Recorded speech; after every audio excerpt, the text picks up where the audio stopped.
আল্লাহ রাসূল বলেছেন দারিদ্রতা মানুষকে কাফেরের দিকে ধাবিত করে, দারিদ্রতা মানুষকে কাফের বানিয়ে ফেলে। তো সুতরাং আমরা বলি, আমরা সবসময় এমফেসাইজ করি যে গরিব থাকো, গরিব থাকো, টাকা পয়সা এত লাভ কি, দুনিয়া দুনিয়া করা দরকার না, আখিরাত করো না।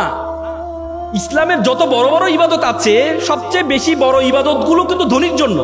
রোজা, এই তোমার কোরবানি কার জন্য? গরিবের জন্য। হজ কার জন্য? গরিবের জন্য। যাকাত কার জন্য? গরিবের জন্য। কার জন্য? ধনীর জন্য। আল্লাহ তাআলা কোরআনে আকিমুস সালাত ওয়া আতুজ যাকাত, যাকাত আদায় করতে বলছে, যাকাত প্রদান করতে বলছে, যাকাত খাইতে বলে নাই। আর আমরা ইসলামটাকে বানায় নিয়েছি যে এটা গরিবের ধর্ম। তোমরা জানো, ব্রিটিশরা যখন আমাদের এই উপমহাদেশে আসছিল, তখন আমরা, এই উপমহাদেশ ছিল পৃথিবীর সপ্তম ধনী দেশ, সপ্তম ধনী দেশ ছিল যখন ব্রিটিশরা আসছে। আর যাওয়ার পথে আমাদেরকে সবচেয়ে ফকিরি দেশে পরিণত করে গিয়েছে। তারা কি করছে? তারা আমাদের শিক্ষা ব্যবস্থাটাকে এমনভাবে তৈরি করে দিয়েছে, আমাদের শিক্ষা ব্যবস্থায় আমাদেরকে শিক্ষা ব্যবস্থা পড়ানো হয় যে ছিঁড়া কাঁথায় শুয়ে লাখ টাকার স্বপ্ন কেন দেখো। তারা আমাদেরকে এই যে অ্যাপ্লিকেশনে শিখায়, কি শিখায় জানো? যে কেরানি পদে চাকরির জন্য আবেদন। কখনো দেখছো সিইউ পদে আবেদনের চাকরির জন্য আবেদন তোমাদেরকে শিখাইতে? এমডি পদে আবেদনের চাকরি শিখাইতে? আমাদেরকে যে কেরানি পদে আবেদন। তার মানে ব্রিটিশরা আমাদের মাথায় ঢুকিয়ে দেয় তোরা ফকিরের জাতি, তোরা ফকিরের জাতি, তোরা চিন্তা করবি কেরানি পর্যন্ত, একটা প্রধান হওয়ার জন্য চিন্তা করবি না।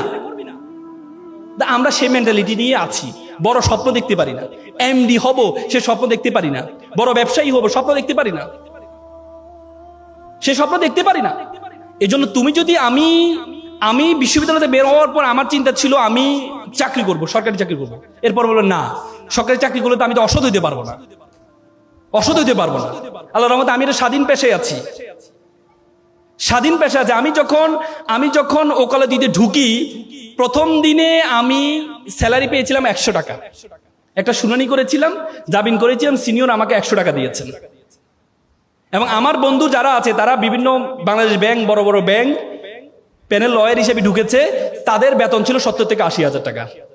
কয়েকদিন আগে আমার একটা ফ্রেন্ড, আজকে 10 বছর ওকালতির পরে চেম্বার আসি, বললো বন্ধু আমি তো 80, 90, 1 লাখ টাকার মধ্যে সীমাবদ্ধ আছি, তুমি তো গাড়ি বাড়ি মালিক হয়ে গেছো, এখন বন্ধু চাকরি ভালো লাগে না, এই পেশা, তোমার পেশা চলে আসবো, আইনজীবী পেশা আসবো।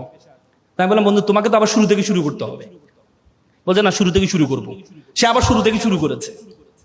তার মানে যদি আমি সেদিনের টাকার বড় স্বপ্ন দেখতাম না 70-80 হাজার টাকা আমার লাগবে, তাহলে আজকে এই অবস্থায় I have 12 juniors in my chamber, 12 জন জুনিয়র আছে আমার, সে সুযোগটা হতো না। এজন্য তোমাদেরকে চিন্তা করতে হবে যে তুমি কি চাও, তোমার মেন্টালিটি কি। সেটির জন্য চাওয়ার আগে প্রথমে তোমার সম্বন্ধে তোমাকে জানতে হবে। Who are you, who are you want to go, তুমি কে, তোমার সম্বন্ধে। আমরা সবসময় বললাম না, ব্রিটিশরা আমাদের মাথা ঢুকিয়ে দিয়েছে আমরা তো ছোট।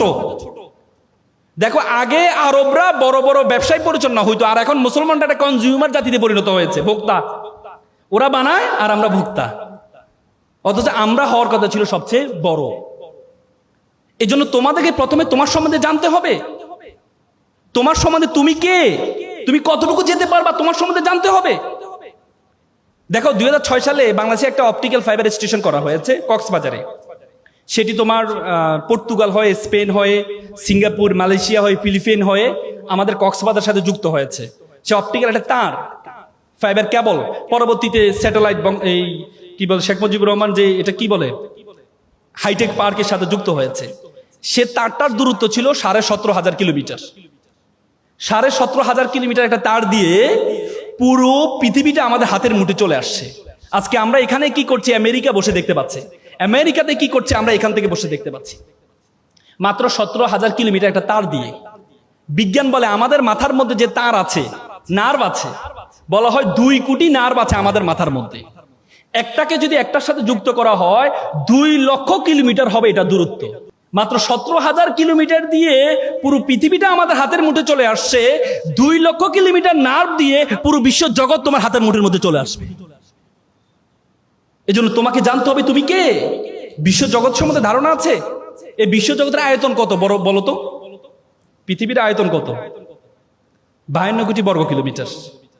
যে পৃথিবী, যে আয়তন, যে পৃথিবীটা, এই পৃথিবীটা আমরা যে সূর্যটা দেখতে পাই, এই 52 কোটি বর্গ কিলোমিটার মধ্যে 7টা মহাদেশ, 7টা মহাসাগর আছে।